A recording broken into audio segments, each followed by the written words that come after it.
اعوذ باللہ من الشیطان الرجیم بسم اللہ الرحمن الرحیم۔ سورہ بقرہ آیات نمبر 183 تا 188 میں روزے کے احکامات تفصیل کے ساتھ بیان کیے گئے ہیں۔ نیز رشوت کے ذریعے حکام تک رسائی اور ناحق دوسروں کا مال کھانے کی ممانعت کی گئی ہے۔ اعوذ باللہ من الشیطان الرجیم۔ یا ایہا الذین آمنوا کتب علیکم الصیام کما کتب علی الذین من قبلکم لعلکم تتقون۔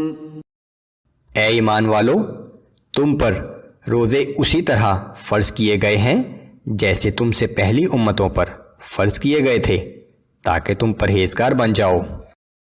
ایاما معدودات فمن كان منكم مريضا او على سفر فعدة من ایام اخر۔ یہ گنتی کے چند دن ہیں، پس اگر تم میں سے کوئی شخص مریض ہو یا سفر میں ہو تو دوسرے دنوں میں گنتی پوری کر لے۔ وعلى الذين يطيقونه فدية طعام مسكين فمن تطوع خيرا فهو خير له وأن تصوموا خير لكم إن كنتم تعلمون۔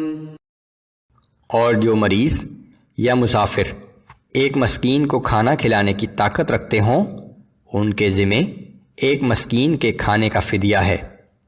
پھر جو کوئی اپنی خوشی سے زیادہ نیکی کرے تو وہ اس کے لیے بہتر ہے، اور اگر تم سمجھ رکھتے ہو تو تمہارا روزہ ہی رکھ لینا تمہارے لیے زیادہ بہتر ہے۔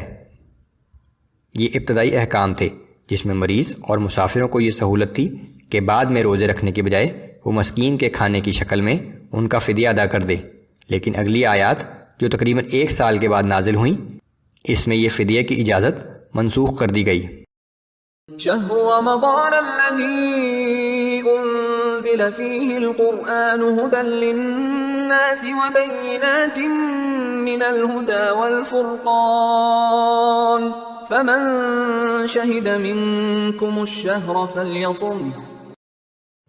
ماہ رمضان وہ مہینہ ہے جس میں قرآن نازل کیا گیا ہے جو لوگوں کے لیے ہدایت ہے اور ایسی واضح تعلیمات پر مشتمل ہے جس میں لوگوں کے لیے رہنمائی اور حق و باطل کا فرق صاف ظاہر کرنے والی کھلی نشانیاں ہیں، لہٰذا اب تم میں سے جو کوئی اس مہینے کو پائے تو وہ اس کے روزے ضرور رکھے۔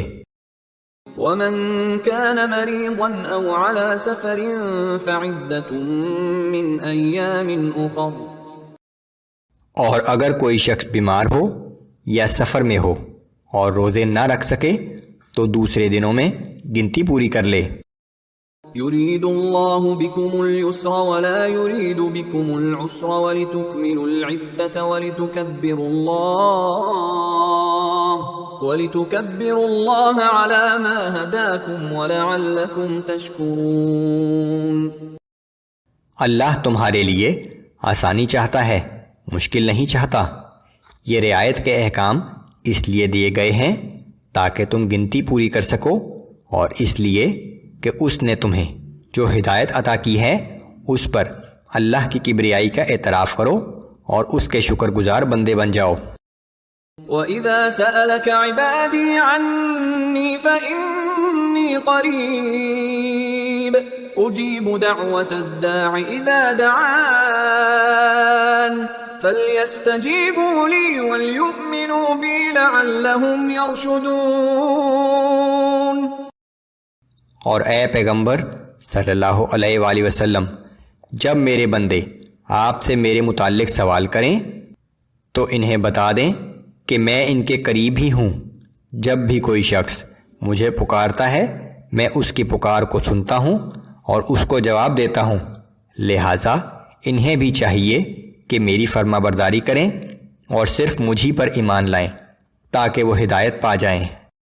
أحل لكم ليلة الصيام الرفث إلى نسائكم هن لباس لكم وأنتم لباس لهن.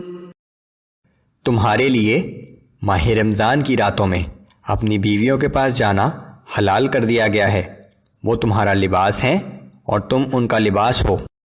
علم الله أنكم كنتم تختانون أنفسكم فتاب عليكم وعفى عنكم۔ اللہ کو معلوم ہے کہ اس معاملے میں تم لوگ اپنے آپ سے خیانت کر رہے تھے، سو اس نے تم پر نظر کرم فرمائی اور تمہیں معاف فرما دیا۔ فالآن باشروهن وابتغوا ما كتب الله لكم وكلوا واشربوا حتى يتبين لكم الخيط الأبيض من الخيط الأسود من الفجر ثم أتموا الصيام إلى الليل۔ پس اب تم ان سے مباشرت کر لیا کرو اور جو اللہ نے تمہارے لیے لکھ دیا ہے چاہا کرو، اور کھاؤ اور پیو یہاں تک کہ صبح صادق کی سفید دھاری رات کی سیاہ دھاری سے الگ ہو کر نمایاں ہو جائے، پھر رات تک روزے کو پورا کر لیا کرو۔ ولا تباشروهن وأنتم عاكفون في المساجد تلك حدود الله فلا تقربوها كذلك يبين الله آياته للناس لعلهم يتقون۔ اور جب تم مساجد میں اعتکاف کی حالت میں ہو تو اس دوران بیویوں سے قربت نہ کیا کرو، یہ احکام اللہ کی مقرر کردہ حدود ہیں، پس ان کے نزدیک بھی نہ جانا۔ اسی طرح اللہ لوگوں کے لیے اپنے احکام بیان فرماتا ہے تاکہ وہ خلاف ورزی سے بچیں۔ ولا تأكلوا أموالكم بينكم بالباطل وتدلوا بها إلى الحكام لتأكلوا فريقا من أموال الناس بالإثم وأنتم تعلمون۔ اور تم ناجائز طور سے آپس میں ایک دوسرے کا مال نہ کھایا کرو اور نہ مال کو بطور رشوت حاکموں کو اس نیت سے دیا کرو تاکہ لوگوں کے مال کا کچھ حصہ جانتے بوجھتے ہوئے تم بھی ناجائز طریقے سے کھا سکو۔